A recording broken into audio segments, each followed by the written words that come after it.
Hey folks, a little bit of a flub up earlier because I don't know, my brain like short circuited and I mistook the recording button for the, changing perspective or going from forward facing to rear facing camera setting, but not the worst screw up or, problem you could say today. Not sure if the speaker's really picking up my voice. I know I speak very monotone and it'd be kind of hard to hear me at times, but it's just going to be probably a venting video. I'm really not in a good place, mentally speaking. I mean, if anybody who saw the last video I posted, yeah, I lost the job. It wasn't for misconduct, so it's not one of those things where, they could, say, I guess they could use that against you for qualifying for unemployment, but it was a real, kick in the nuts, so to speak. I've gone through losing my mom, losing my grandma, this, arduous legal battle over the estate of my grandmother and by extension my grandfather,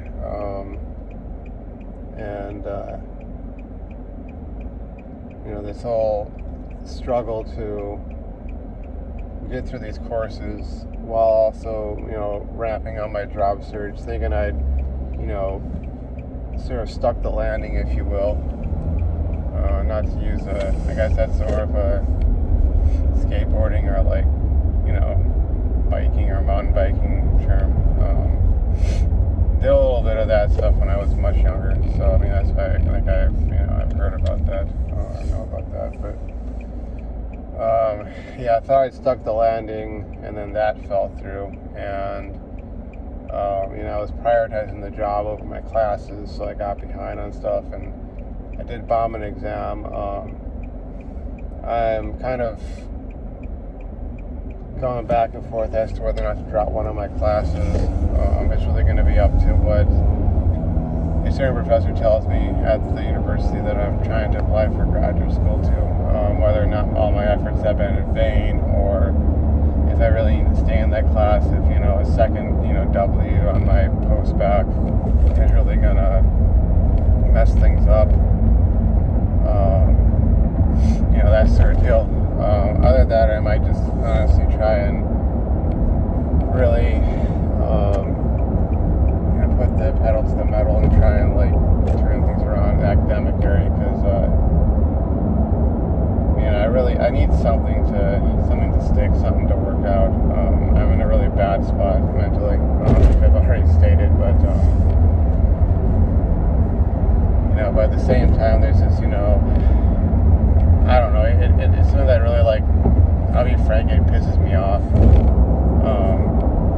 with the way things have kind of been set up or configured in this life.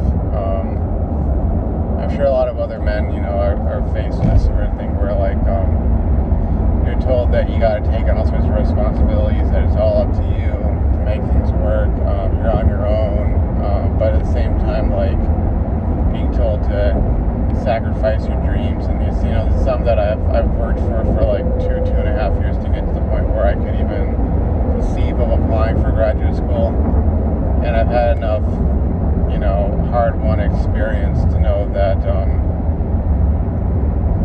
it's the nature of the industry that and something I think Joshua Fluke also commented on. I'm not sure if I'm misunderstanding him, but one of his videos he talked about how your career is a race against time. Once you get started, it's you have to keep leveling up in terms of your skills and qualifications, or you have to find some way to essentially be self-employed. Those are kind of the two paths. Be the company man, so to speak, company person, to be all inclusive of all kinds of suffering while people to go through this, dealing with corporate. It's not something that's exclusive to men, though. I am a man, so I'm speaking about it from a man's perspective. that sense, whether it's, getting advanced degrees, more certifications, keep re-qualifying, expanding your skills, so that sort of thing, or you find some way to create some sort of a business for yourself where you're not having to depend on somebody else, some boss person, approving of your work and saying, yeah, keep this person around for another 3 months, 6 months, 9 months, a year, pay them more money. And I know that we're at a point, I think, even with engineers and scientists, where it's like, it used to be, when people would talk about like, oh, is college, worthwhile? It used to be, if you want to go way, way back, it was the, any degree is a good degree. Then it became, in my time, it became, well, you shouldn't have majored in some dumb subject, if you only majored in STEM, you'd be good to go, just, with a bachelor's. And then, now we're at where it's kind of like, entry-level position, it's like a bachelor's with X number of years of relevant experience, or a master's in lieu of experience, or a master's with X years of experience, or a PhD in lieu of experience. And, they, depending upon, I guess, how well or how bad the company is doing or the industry is doing, they will get or not get real nitpicky about what they mean by experience. They'll be like, well, it has to be relevant experience, and then you have to ask, what the heck does that mean? What's your definition of relevant experience? And then it's like, oh, look at all this, gatekeeping to get into positions that would get you the experience that would then qualify you for your ideal position. It becomes this vicious circle. And I know, like, so many people have talked about this. It's sort of like been there, done that. I've heard that before. Yeah, so it's like, I got to a point where I realized I needed that master's, whether I liked it or not, whether it was just so I could be a fully matriculated, university student, and that would allow me to apply for internships, which another guy has talked about. I can't remember his name. I think he's African American. He's a software engineer, and it's not really, it's not about his race. I'm just like throwing out some identifiers, so maybe people, they might know, oh yeah, I heard this guy who, he's that characteristic, he has that characteristic, and he's a software engineer, and he did a video talking about what entry-level positions really look like for software engineers, and it honestly applies to a lot of other engineering fields where, you gotta be that, and there's many reasons why I didn't end up being that guy who, undergrad had the stellar GPA by the time I hit junior year and could land that internship and was in the headspace to go for that sort of stuff. But, entry-level positions, oftentimes are internships, and getting into the graduate school would open that up to me. So whether it's, that, or it's that having a master's would do the trick, or it's having the master's where my project or my thesis was in a specific area, and I can use that to almost like purchase an actual engineering job, whatever the case may be. Like, I realize that for me, that's just how it is. Some people get lucky. They have the right boss for technician job who really likes them, they click with them, they end up being that guy or that gal or that person who gets these opportunities, tossed their way to become an engineer, and they get their hand held, and they get trained, through that, and they get all sorts of tolerance and forgiveness and whatnot. And then there's the rest of us, and here's a hard pill to swallow, to realize that you're one of the rest of us. You're one of the average. You're one of the 80%. You might be at the higher end of the 80%, but you're still in the 80%. You might have less of a margin to close, but you still have a margin to close, kind of a deal. A funny note here.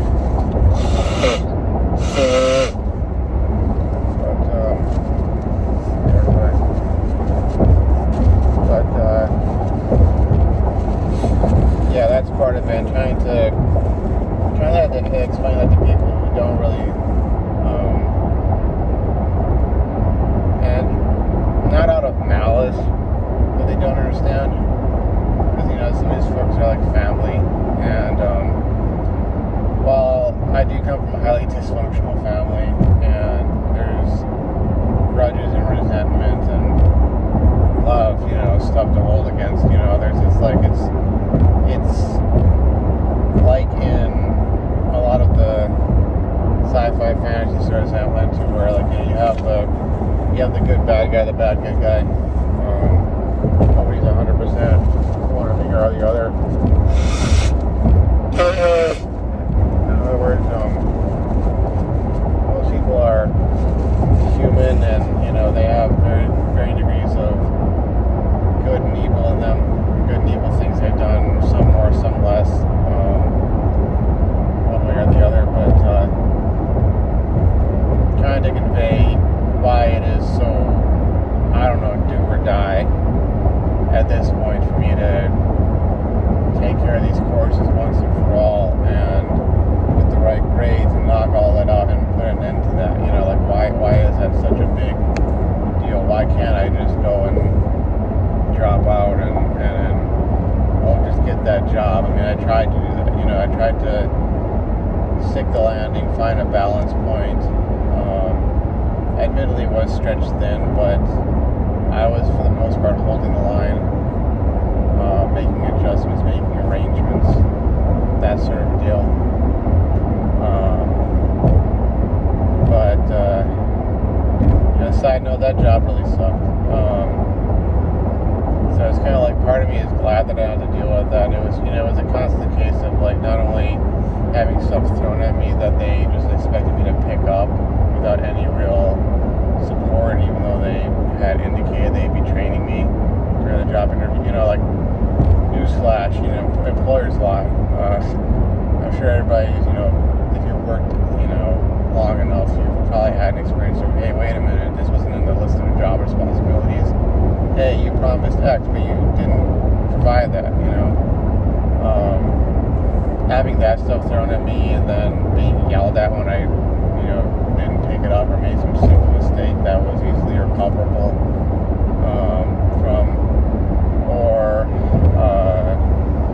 being constantly pressured by them to just give up my pursuit of a graduate degree, when I know that not pursuing that would basically get me stuck, because when you don't have as much to offer, you don't have as much qualifications or training or education, you're basically forced to take what you can get, and you gotta deal with other people's BS way more, because it's well, what are you gonna do?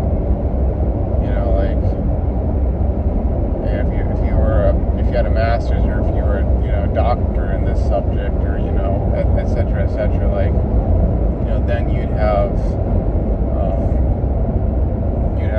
the leverage, and when you don't have the leverage, it's well, you gotta take whatever people are gonna throw at you, generally speaking.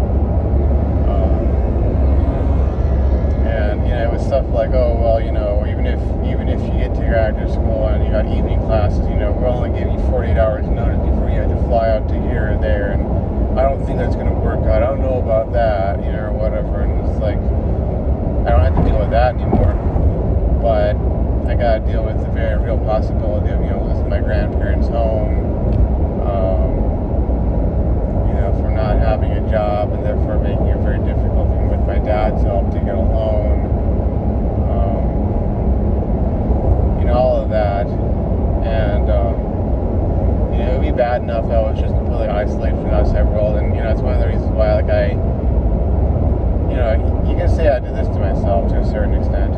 I'd say there's a kernel of truth to that. I know, as much as I wanted to BS myself and claim that I've gotten over so many things from the past and the people from the past, and I've forgotten about them, and I moved on, and I let it go, and I've healed. And it's like, no, I haven't.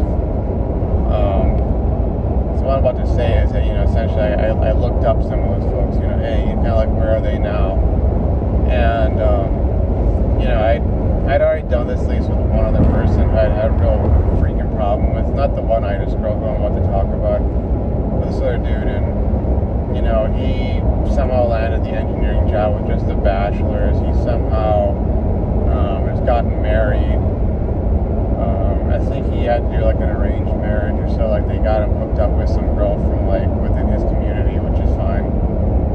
I guess I don't know. I could spin some real spicy commentary on that. I'm gonna leave that for another video if at that, because you're only allowed to really have the kind of opinions that are hey, everything's skippity-doo-dah, happy, fun time, and anybody who thinks it's not is, fill in the blank. Anybody who has a problem, will hurt you or whatever they want to sling at you. But I recently looked up the one-itis girl, and turns out, yeah, she's getting married to the guy she was her boyfriend when we were in undergrad, and on its surface, it kind of seems like so what? Like, hey, why'd you look her up? Why this, that, and the other? And, one thing I will say is, like, like I said, I haven't gotten over that. I think a large part of that is because when I was in that environment, and I probably could have said something, I didn't, and I didn't say things because, it's sort of like, it almost dovetails off the expression, the idea behind why I didn't, kind of dovetails off the expression that ignorance is bliss, because I'll use this term, I'm referring to intergender dynamics, intersexual dynamics, in that sense when I say like red pill, I'm referring to like, rational male, Rollo Tomassi, that sort of stuff. I was a little too aware of how all that worked. I was too aware of the fact that, this girl was like also, somewhere on the spectrum of the cluster B personality disorders, and I honestly became way more knowledgeable at that, largely because of Dark Magician. I don't know if he's still around, as well as, reading some of the books that I think Rich Cooper recommended, including Dangerous Personalities, on top of reading The Rational Male. But, I became aware that she was somewhere on that spectrum, and that she was very skillful at building up a cadre of orbiters who would, quote-unquote, fall on a sword for her. So, even if I'd had the chutzpah to, outrightly get in her face and, call her out on her BS and, be like, I know what you're doing, I know what you're about, I know blah, blah, blah. Not only would she gaslight me, because, that's like a defense mechanism of a lot of narcissists and BPDs. But they would defend her. I would be painted as the psycho, the loser, the creep, what have you. Like, what the heck's your problem, bro? After she interfered in the relationship that I was in, caused that breakup, and that girl I was with, like, I had imagined that girl was going to be my wife, and, I invested so much into that. I made all sorts of sacrifices for that relationship, including career sacrifices, which I shouldn't have done in retrospect. Did all that, she caused all that damage. When I proceeded to, apply certain strategies, from like, and I've read a lot of Robert Greene, I think it's his name, 48 Laws of Power, 33 Strategies before. I've read a lot of that stuff on top of other, almost like foundational texts on those kinds of subjects, interpersonal psychology or, what have you. I applied those strategies. I was able to outmaneuver her enough to, not wash out the program, but man, that put a huge strain on me. And, she sent her minions after me. I was getting harassed. The faculty didn't want to do anything. I graduated, but it like deeply impaired my GPA. Like we're talking like 2.1 GPA when I graduated at that university, like a 2.3 overall, and I had a tough enough time dealing with my dysfunctional family, BS, and my own immaturities back when I, lived at home. Just getting out of that, but it really screwed up my life, and it's one of those cases where it wasn't like a matter of it being on my family or on myself. Like I had to adapt, I had to learn, I had to change, but it was like it was really, really screwed up. And given that back then I have considered myself, a fervent, practicing Orthodox Muslim, from a Sunni background. And I kind of built myself up thinking that I'd, someone be able to, I don't know, how would I put it? Would it be like cashing in or something that, like that, if I, it's kind of like the whole, if I'm a good person, good things will happen to me,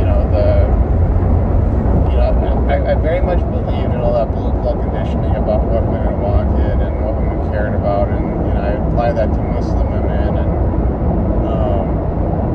I was kind of a bit of a male feminist in some ways, trying to sort of present a different take on things, and really taking people at face value, not really seeming to understand that they have oftentimes have ulterior motives, or they're not really saying what they really mean. The more they speak, the less they say, kind of a deal. And they're being obsequious or obscure or not obstructive. What's the word I'm looking for? But they dissimulate, and her being Muslim, getting with a non-Muslim guy, sleeping with him, building a life with him, going on and on about how amazing he was, and just like, I think that in a very traumatic sense taught me what women really value, or what they, and it went beyond the whole, women like jerks, they don't like nice guys kind of crap. Like, I can understand that. I can get behind like they want a tall, muscular guy who, is competent and confident and, knows how to play the game, and, I get that. It doesn't make it suck any less when you're the other guy who, isn't what they want. But, it really just demolished like everything I, believed in up to that point, and I've been struggling with a whole lot of nihilism since then. I mean, it's varying degrees. I have kind of gotten to something of a point where I would say that I have stretches of time where I feel like I have some sort of greater drive or motivation. But I also think I kind of latch on to something new. I try to build some new edifice that I can almost worship or strive for, because maybe that's my nature as a man. I don't know. But, for her coming from that background of being this girl, I actually, I developed feelings for her, largely after the breakup happened. Because it's not like that other girl was, perfect either. She was mentally unstable, and I'm not going to say that I didn't have my issues, but there's a difference between having issues and recognizing that and working on yourself versus just being an unhinged Looney Tune who is dragging that people down and will never take any responsibility or own up to your own flaws, and then and refuse to make any efforts because you think there's nothing wrong with you. It's kind of like if you were obese, but you were making every effort, you were dieting, you were doing intermittent fasting, you were doing one meal a day, you were on that treadmill or stationary bike, even if you were obese, like, I would defend someone in that position who was making an effort. If somebody wanted to talk trash, I'd be like, shut the heck up, they're they're making an effort, they're recognizing there's a problem, they're making an effort, you should cheer them on, you know, versus someone who pretends like, you know, there's nothing to work or nothing to change because, you know, I'm perfect or whatever. But, yeah, for her coming from that background, me having developed feelings for her, she really tried hard to, like, pull me away from the girlfriend at that point, and it was honestly just like it was a mind up, and it was just like her getting off on it. You know, it reminded me of The Great Gatsby in a lot of ways. You know, it's like, except that I narrowly escaped an assassination attempt. There were multiple ones, let's just say. You know, metaphorically speaking, of course. Yeah. Where was I? So her coming from that background, getting with this, you know, non-Muslim guy, sleeping with him, everybody and their brother and sister, you know, cheering them on, supporting them, defending them, you know, validating their decision and their life and their life path. Throughout that whole time, people being willing to, you know, particularly these guys, being willing to sort of fall on a sword for her. You know, the damage to my mental health, my physical health, you know, ultimately because all the stress. I was losing massive amounts of weight, which, you know, on the surface it would seem like, oh, that's a good thing, you know, you want to be slim, but it was like unhealthily so. Depression, the other things, you know, coming from that, anxiety, whatnot. You know, really, really bad grades because I just couldn't focus on my coursework. I was, you know, it was like I was trying to do like things to impress her, and you know, I had to try to like fight off all these other dudes who were, you know, picking fights with me and whatnot.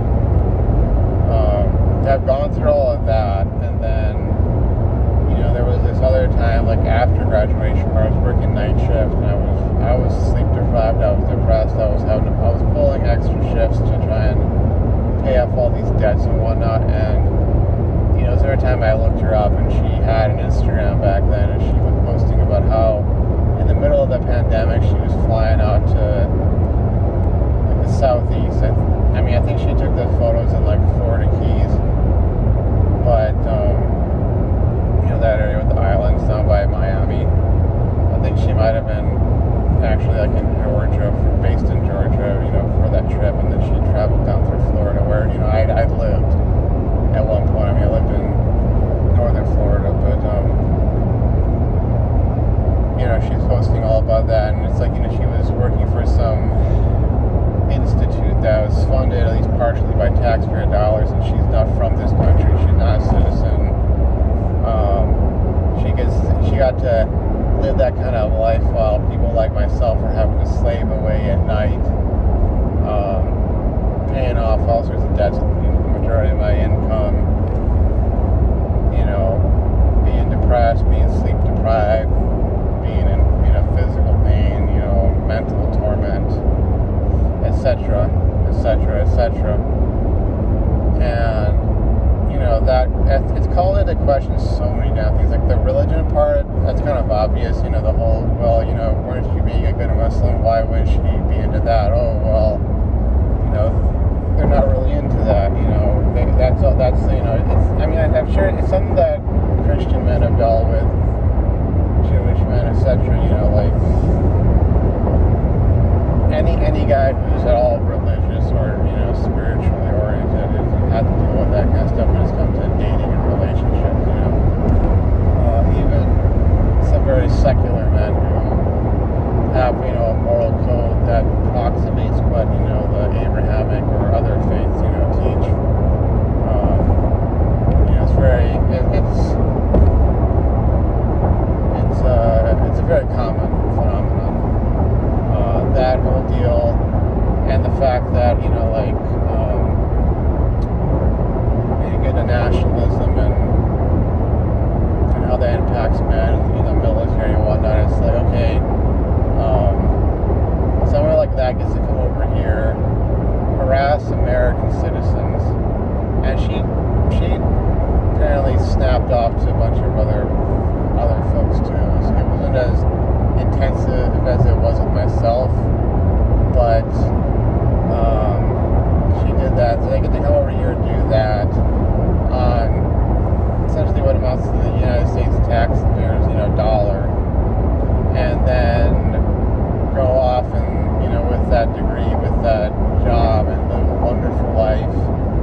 acceptance that they get because, apparently her family is perfectly okay with this guy not being Muslim.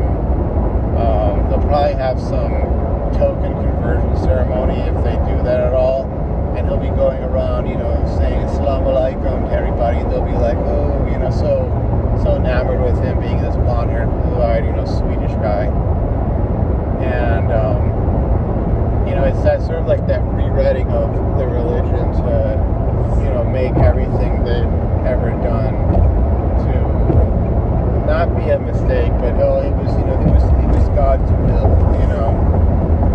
like certain people, a certain individual, a certain politician, cheating on her husband with a non-Muslim guy, and then divorcing the husband, marrying the non-Muslim guy, him using token conversion, and then them posting a bunch of stuff on social media, oh, praise be to God, and all that stuff. And it's like,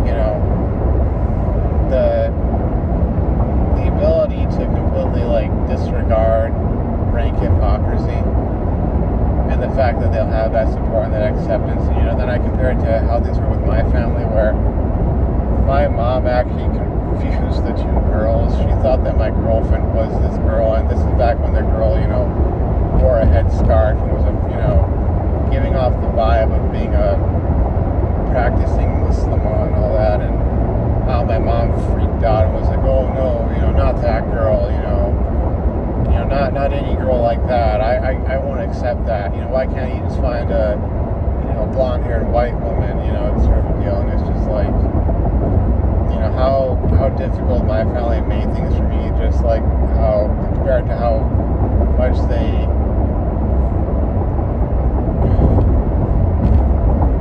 and maybe, my sister's going to disagree with me on that, but, because she said they grilled, to kind of pigeon-tail or dovetail off to another situation.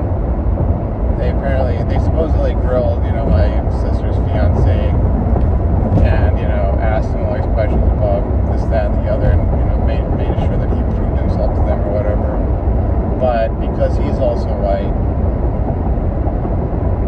they rolled out the carpet for him, and, he's really not made something of himself, done anything with his life, but, apparently they were willing to open all sorts of doors for him, and,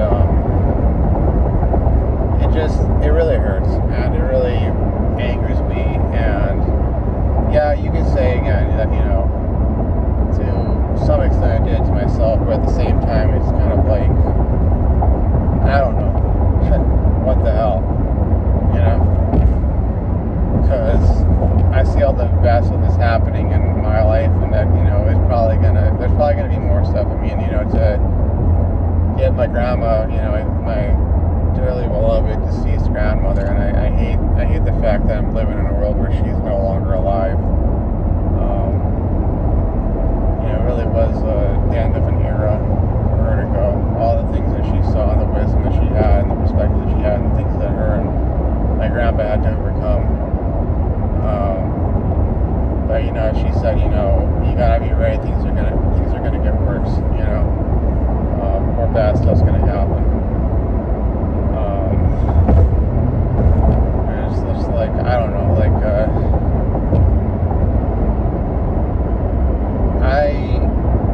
and it's gonna sound screwed up, but maybe I got a bit of a predisposition towards Schadenfreude, but part of me really wants bad things to happen to this, the one-eyed girl, as I call her. And to him, I really want to see the lives fall to pieces, but, the truth is, for one thing, I know that in all likelihood it isn't going to happen. That's unfortunately just not how life, generally speaking, works. When people tell you that, they have to sort of rationalize, well, here's how bad things happen to bad people, or people who screwed you over. Here's how, they got to come up with some sort of rationalization when, it's BS, it's a lie.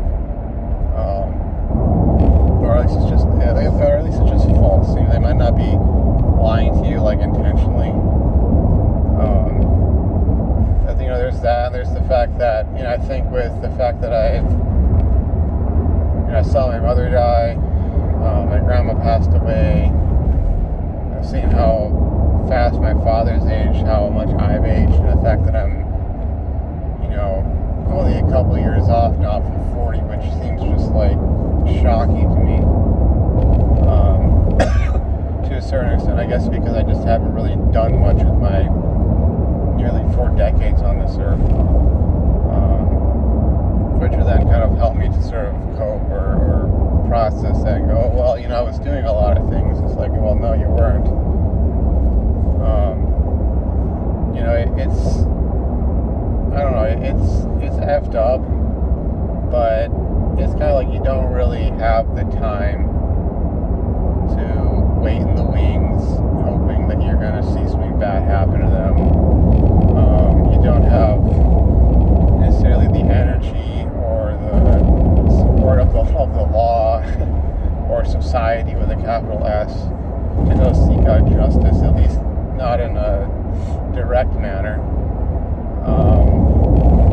And even indirectly, it's like you're using up a little time you have. Like if I'm lucky and the hypertension that I apparently have gotten recently or I've exhibited, that doesn't lead to some sort of early death.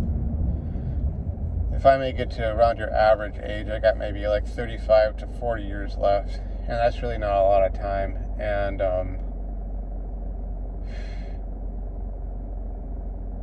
not only do I not have the time to wait around and hope for that, I don't have the time or the support to go and seek out justice, and it's almost like it presents more of an argument for why you have to be so vigilant with people and your environment, and you have to be able to sort of like get yourself out of a bad situation real quick. Keep a low profile, be very resilient and able to defend yourself, because when it comes to predators of all kinds, there's no real guarantee that they're ever going to see justice, showing up at their front door. There's no real guarantee that they're ever going to, that the damage they've done will ever be fully recovered, from, because I don't know if I'm ever really going to. And I think it also just like touch upon like the possibility of having kids, because like, I mean,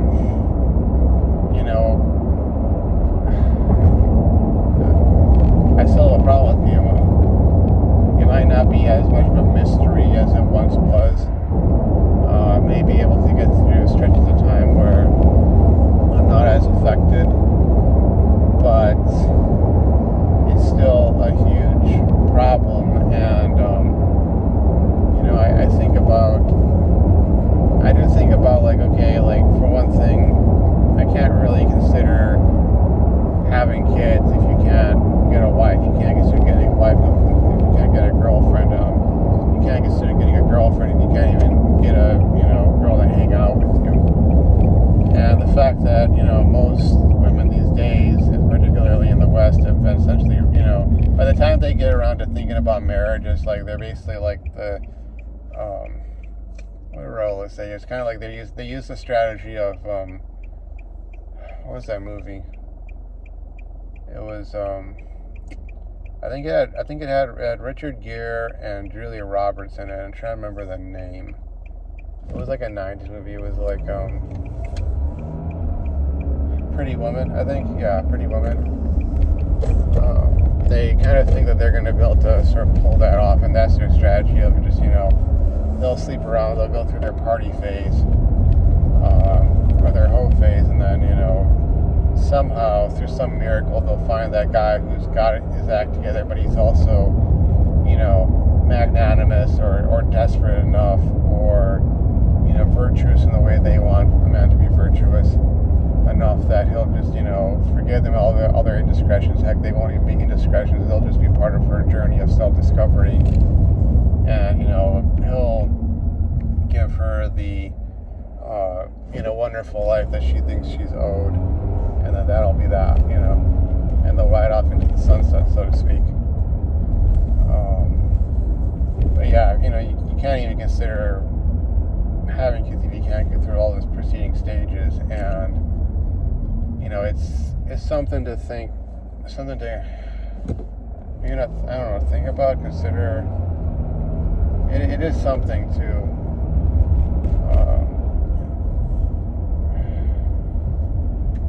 I don't know. It is something that, almost 40, still a virgin. It feels like the 40-year-old virgin was kind of made about guys like me, in some sense. But, being that guy, and then considering the fact that those two, he's like what? I think he's a few years younger than her.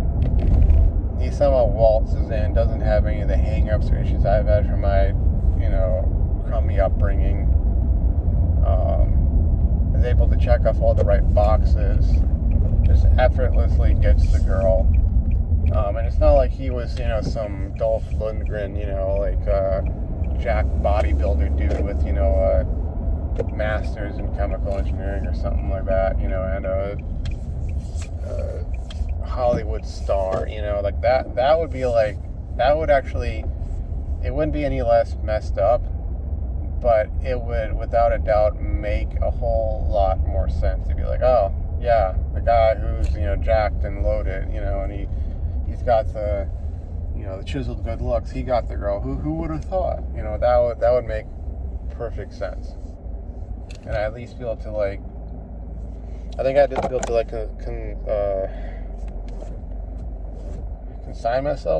console myself with, make peace with seeming justice of it. Like, oh, that guy must have, been at the gym all this time when I wasn't. He must have been putting in the hours. He must have been dieting. He must have been studying really, really hard. He must have been blah, blah, blah, blah, blah, And it would feel just. But, being able to waltz in there, get the girl, go on to grad school right away, have all the support, have all the friends, have all the proclivities that allowed him to fit in perfectly. And then after graduating, from undergrad, finishing graduate school, landing the 6-figure job at prestigious, engineering firm, and then the girlfriend sticking by his side the whole time, having committed to him, even having stated that she was never going to leave him, that she'd always have his back, blah, blah, blah. Being his ride or die chick. I mean, him getting to basically have all of that, and it's just like,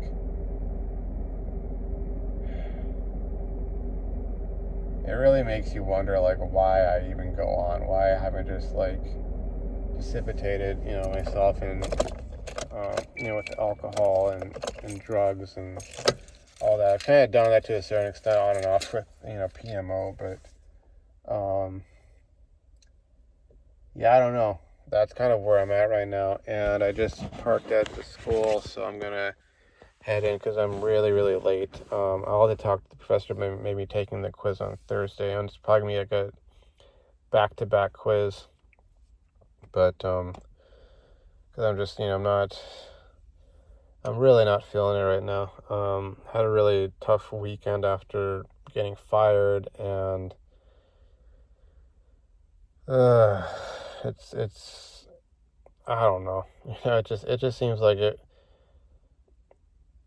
Some people are just meant to suffer, I guess. I used to think, and I mean, to a certain extent, I do feel like a lot of people get what they deserve.